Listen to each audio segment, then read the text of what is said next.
डेअरीवाले हेच दोन साहित्य वापरतात जेणेकरून त्यांचं दही छान घट्ट होतं, अजिबात पाणी वगैरे सोडत नाही आणि अजिबात आंबटसुद्धा होत नाही. आज आपण डेअरीसारखं चाकूने कापता येणार एवढं घट्ट मस्त वड्या पडतील आणि अजिबात आंबट होणार नाही असं दही घरीच बनवणार आहोत. तुम्ही दही बघू शकता, अगदी बर्फीप्रमाणे याच्या वड्या पडलेल्या आहेत. महत्त्वाचं म्हणजे अजिबात पाणी सोडलेलं नाही आणि या दह्याची चव अगदी विकतच्या दह्यासारखीच लागते आणि टेक्स्चरसुद्धा अगदी सेम येतं. चला तर मग घट्ट दही बनवायला सुरुवात करूया. तर त्यासाठी इथे मी 1 लिटर दूध घेतलेलं आहे. हे दूध आपल्याला तापवून घ्यायचं आहे. इथं मी मध्यम ते मोठ्या आचेवरती दूध गरम करायला ठेवून दिलेलं आहे. घट्ट दही बनवण्यासाठी फुल फॅट दुधाचाच वापर करायचा. इथे मी 1 लिटर म्हशीचं फुल फॅट दूध घेतलेलं आहे. दूध गरम होत आहे तोपर्यंत मी एका वाटीमध्ये मिल्क पावडर घेतलेली आहे. जे 10 रुपयाला पॅकेट मिळतं दूध पावडरचं किंवा डेअरी व्हाईटनर वगैरे, ते एक पॅकेट घेतलेलं आहे. आणि पोहे खाण्याचा अर्धा चमचा कॉर्नफ्लॉवर घेतलेला आहे. कॉर्नफ्लॉवर टाकल्यामुळे ना नैसर्गिकरित्या जे दही बनवलं जातं त्यापेक्षा या पद्धतीने दही थोडं जास्त घट्ट बनण्यास मदत होते आणि मस्त क्रीमी होते आणि जास्त दिवस दही टिकते सुद्धा आणि दह्यातून पाणी सुद्धा बाहेर पडत नाही. पण तुम्ही जर उपवासाला दही बनवत असणार तर त्यामध्ये कॉर्नफ्लॉवर आणि मिल्क पावडर अजिबात टाकायची नाही. आणि एरवी जर दही बनवायचं असेल तर कॉर्नफ्लॉवर आणि मिल्क पावडर टाकणं हे दोन्ही सुद्धा ऑप्शनल आहे. आणखी एक की डेअरीवाले मिल्क पावडर अजिबात वापरत नाही, कारण ते कॉर्नफ्लॉवर टाकतात आणि कॉर्नफ्लॉवर आणि मिल्क पावडर दोन्ही एकच काम करतं दह्याला घट्ट बनवण्यासाठी. मी घरी बनवत असल्यामुळे आणि माझ्याकडे होतं त्यामुळे मी इथे मिल्क पावडर वापरलेली आहे.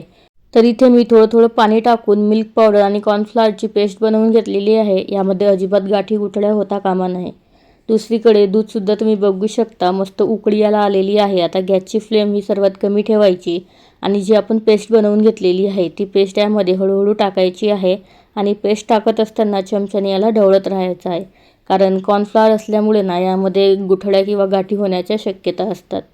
तर याला छान ढवळून घ्यायचं आणि मध्यम ते मोठ्या आचेवरती एकसारखं ढवळत राहून किंवा तुम्ही सर्वात कमी आचेवरती 8 ते 10 मिनिट किंवा मोठ्या आचेवरती 5 मिनिट हे दूध उकळवून घ्यायचं आहे किंवा थोडंसं याला आटवून घ्यायचं आहे. जेवढं दुधामधला पाण्याचा अंश कमी होणार ना तेवढंच दही आपलं घट्ट होते. तर इथे मी याला 5 मिनिट मोठ्या आचेवरती उकळून घेतलेलं आहे. आता गॅस बंद करून घेतलेला आहे. आता पुढची स्टेप बघू. तर इथे मी एक चौकोन आकाराचा ट्रे घेतलेला आहे. आणखी एक महत्त्वाची गोष्ट जेणेकरून दही अजिबात आंबट होत नाही ती म्हणजे साखर. तर इथे मी पोहे खाण्याचा 1 चमचा साखर घेतलेली आहे. ही साखर या ट्रेमध्ये टाकून घेऊ. साखर टाकल्यामुळे विरजण लावताना जे गुड बॅक्टेरिया असतात ना त्या लवकर ॲक्टिव्ह होतात आणि यामुळे दही लवकर आणि चांगल्या पद्धतीने घट्ट होते. आणखी एक महत्त्वाची गोष्ट की साखर टाकल्यामुळे ना दह्याला आंबटपणा येण्यापासून वाचवते आणि खूप जास्त नाही पण अगदी हलकासा याला गोडसरपणा सुद्धा येतो. फक्त साखर टाकताना खूप जास्त टाकायची नाही तर थोडीशीच टाकायची. तर इथे मी व्हिडिओमध्ये चमच्याने छान याला बबल्स किंवा वरती थोडेसे बुडबुडे येईपर्यंत खालीवर करून घेतलेलं आहे. या पद्धतीने बबल्स किंवा बुडबुडे आले की यावरती एखादी जाळी झाकून ठेवून द्यायची आहे. तुमच्याकडे जर जाळी नसेल ना याला न झाकता ठेवलं ना तरी सुद्धा चालेल, फक्त खूप जास्त पॅक याला झाकून घ्यायचं नाही. दुसरीकडे मी एका वाटीमध्ये अर्धा चमचा एवढं दही घेतलेलं आहे. यामध्ये 1 चमचा एवढं पाणी टाकून घेतलेलं आहे आणि याला छान मिक्स करून घ्यायचं आहे. अंदाजे अर्धा ते पाऊण तासामध्ये दूध आपलं बऱ्यापैकी थंड झालेलं आहे. पूर्ण थंड नाही, थोडंसं कोमट आहे. तर पूर्ण थंडसुद्धा करून घ्यायचं नाही पण खूप जास्त गरमसुद्धा ठेवायचं नाही. आता दह्याला विरजण लावून घ्यायचं आहे. तर जे कडेने साय आहे ती थोडीशी तोडून घ्यायची आणि जसं व्हिडिओमध्ये दाखवलेलं आहे अगदी थोडं थोडं विरजण यामध्ये टाकून घ्यायचं आहे. संपूर्ण दुधामध्ये याला एकत्र वगैरे करायची गरज नाही. फक्त एका साईडने जरी तुम्ही टाकलत ना तरीसुद्धा 8 ते 10 तासामध्ये दही आपलं छान सेट होतं. तर इथे मी विरजण लावून घेतलेलं आहे आणि याला सेट होण्यासाठी बाजूला ठेवून दिलेलं आहे. यावरती झाकण ठेवायचं. इथे मी जवळपास 8 ते 10 तास किंवा रात्रभर याला सेट होण्यासाठी बाजूला ठेवून दिलेलं होतं. दुसऱ्या दिवशी सकाळी फ्रीजमध्ये ठेवलेलं आहे जवळपास 2 ते 3 तास.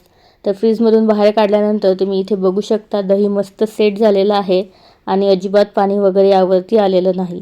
छान चाकूने कट करता येणार एवढं घट्ट हे दही तयार झालेलं आहे.